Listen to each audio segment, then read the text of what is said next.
नमस्कार, स्वागत है आप सभी का वाइब्रेंट बिहार झारखंड में। मैं हूं आपके साथ मुदिता त्रिपाठी।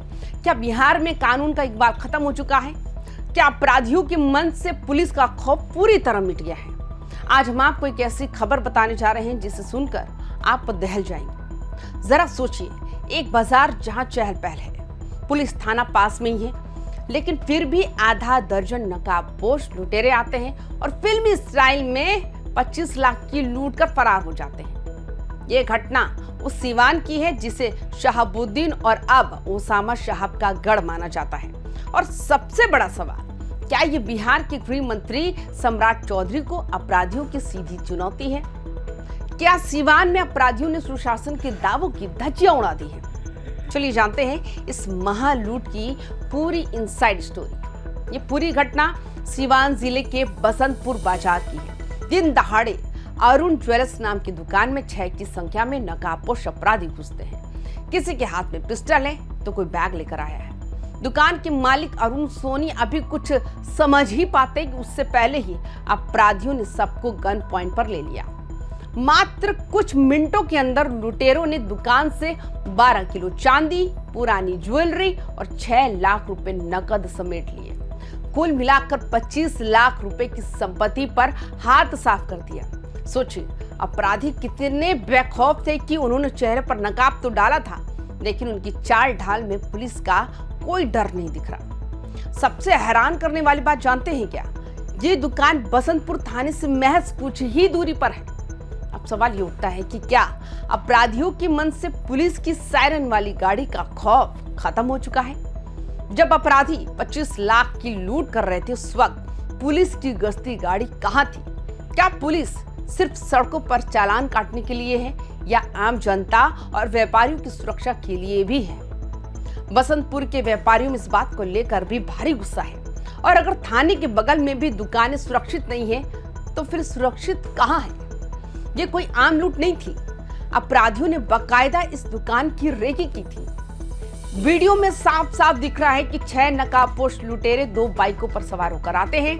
4 लुटेरे दुकान के अंदर घुसते हैं और 2 बाहर बैकअप के लिए खड़े रहते हैं ताकि कोई अंदर ना आ सके। दुकान के मालिक अरुण सोनी के मुताबिक लुटेरों ने मात्र 2 मिनट के अंदर पूरे शोकेस को खाली कर दिया। 12 किलो चांदी और 6 लाख कैश बैग में भरकर वे ऐसे निकले जैसे किसी फिल्म की शूटिंग चल रही हो। सबसे डरावनी बात तो ये थी कि उन्होंने हथियार लहराते हुए पूरे बाजार को ठप कर दिया था।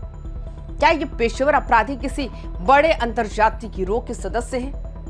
अब बात करते हैं इस खबर के सबसे बड़े एंगल की। बिहार में जब से सम्राट चौधरी ने कमान संभाली है, वो लगातार अपराधियों को मिट्टी में मिला देने की बात करते हैं। लेकिन सीवान की इस घटना ने प्रशासन पर बड़े सवाल खड़े कर दिए। सीवान का ये इलाका ओसामा शहाब और उनके समर्थकों का प्रभाव वाला क्षेत्र माना जाता है। यहाँ इस तरह की दुस्साहसिक वारदात होना ये बताता है कि अपराधियों को ना तो सरकार के कड़े तेवरों की परवाह है और न ही खाकी का डर। लोग अब सोशल मीडिया पर पूछ रहे हैं, क्या गृह विभाग संभालने के बाद सम्राट चौधरी सीवान में लगातार बढ़ते अपराध पर लगाम लगा पाएंगे, या फिर सीवान एक बार फिर क्राइम कैपिटल बनने की राह पर है? सीवान की धरती हमेशा से सत्ता और बाहुबल की लड़ाई का केंद्र रही है।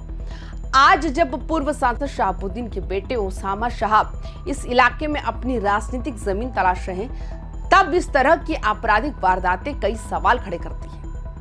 क्या ये अपराधियों की आपसी रंजिश का हिस्सा है या फिर वर्चस्व की कोई नई जंग शुरू हो चुकी है? स्थानीय लोग दबी जुबान में कह रहे हैं कि जब जब सीवान में सत्ता का समीकरण बदलता है, अपराधी इसी तरह सिर उठाने लगते हैं। क्या सम्राट चौधरी का मिट्टी में मिला देने वाला फॉर्मूला सीवान में फेल हो रहा है? अब जरा सिस्टम की नाकामी देखिए। बसंतपुर बाजार का ये इलाका थाने से इतनी दूर भी नहीं कि पुलिस को भनक तक ना लगे। जब लुटेरे हथियार लहराते हुए फरार हो रहे थे, तब प्रशासन कहां था? पुलिस कह रही है कि गश्ती दल की जांच की जाएगी, लेकिन सवाल ये है, क्या जांच से व्यापारियों का लूटा हुआ माल वापस आ पाएगा? व्यापारियों का आरोप है कि पुलिस सिर्फ मुख्य सड़कों पर रहती है, जबकि बाजार के अंदर अपराधी बेखौफ होकर घूम रहे हैं। सीवान में बढ़ता ये क्राइम ग्राफ बताता है कि अपराधियों के मन से वर्दी का खौफ पूरी तरह मर चुका है। क्या सम्राट चौधरी उन पुलिस अफसरों पर कार्रवाई करेंगे जिनकी नाक के नीचे ये कांड हुआ?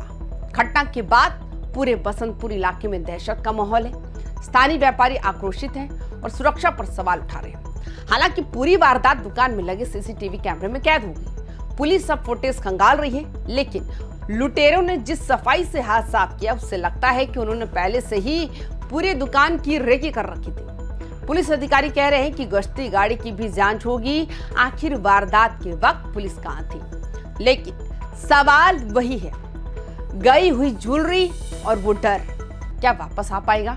जरा सोचिए उस दुकानदार अरुण सोनी के बारे में, जिसने सालों की मेहनत से अपनी दुकान खड़ी की। आज उनका सब कुछ लूट गया, 12 किलो चांदी और 6 लाख कैश।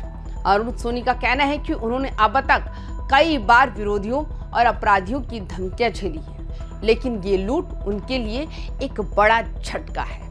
सीवान के स्वर्णकार संघ ने अब पुलिस को अल्टीमेटम दे दिया है कि अगर 48 घंटे के अंदर लुटेरे गिरफ्तार नहीं हुए तो पूरा का पूरा बाजार बंद कर दिया जाएगा। क्या प्रशासन इस बार कोई मिसाल पेश कर पाएगा या ये मामला भी फाइलों में दबकर रह जाएगा? इस घटना के बाद सीवान के स्वर्णकार संघ और स्थानीय व्यापारियों में भारी उबाल है। अरुण सोनी अकेले नहीं है, बल्कि पूरे बाजार के दुकानदारों ने अब आर पार की लड़ाई का मन बना लिया। उन्होंने साफ साफ चेतावनी दी है, अगर 24 घंटे के अंदर अपराधियों की गिरफ्तारी नहीं हुई तो पूरा का पूरा सीवान बाजार अनिश्चितकाल के लिए बंद कर दिया जाएगा।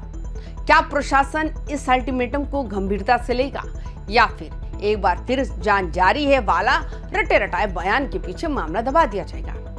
सीवान की जनता अब जवाब चाहती है। तो दोस्तों, सीवान की इस लूट ने बिहार में कानून व्यवस्था की पोल खोल दी। क्या आपको लगता है कि सम्राट चौधरी को अब सीवान में किसी स्पेशल ऑपरेशन की जरूरत है? क्या अपराधियों के मन में खौफ पैदा करने के लिए कोई बड़ा एक्शन होगा? अपनी राय कमेंट बॉक्स में जरूर दें। सीवान और बिहार की हर बड़ी खबर के लिए YBN बिहार झारखंड को अभी सब्सक्राइब करें। जय हिंद, जय बिहार।